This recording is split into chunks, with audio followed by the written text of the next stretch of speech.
Hello. Kita matadya. Aking tala sa gabing madilim, ikaw ang bawat sana sa lahat ng hiling. Sa hirap man o sa saya ay Samahan mo.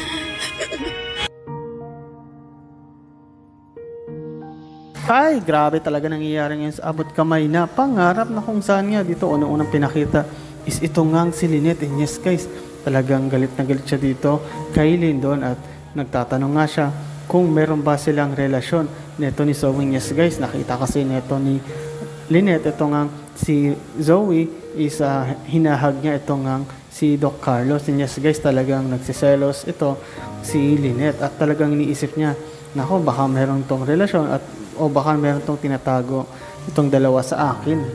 Kahit nga itong si Chang Susan at itong si Josa is nag-iisip na rin, lalo na itong si Josa, inisip nga niya na baka may relasyon tong dalawa, si Carlos at ito nga si Zoe. Ngunit sinabi nga ni Chang Susan, hindi naman, sa tingin ko baka magtatay lang.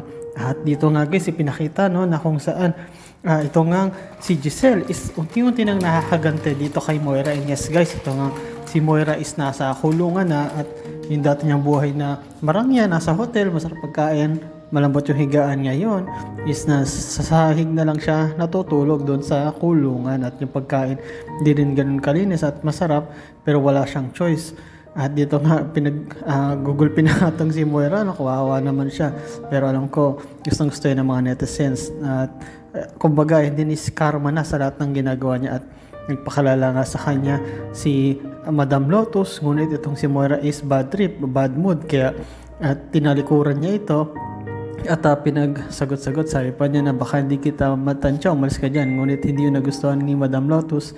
Ang ginawa niya is sinaksak niya sa likod itong si Moira. And yes guys, kawawa nga itong si Moira, sinaksak ng tinidor. At ano kaya mangyayari dito kay Moira? Tuluyan na ba siyang maghihirap sa kulungan o baka may chance pa rin itong makatakas?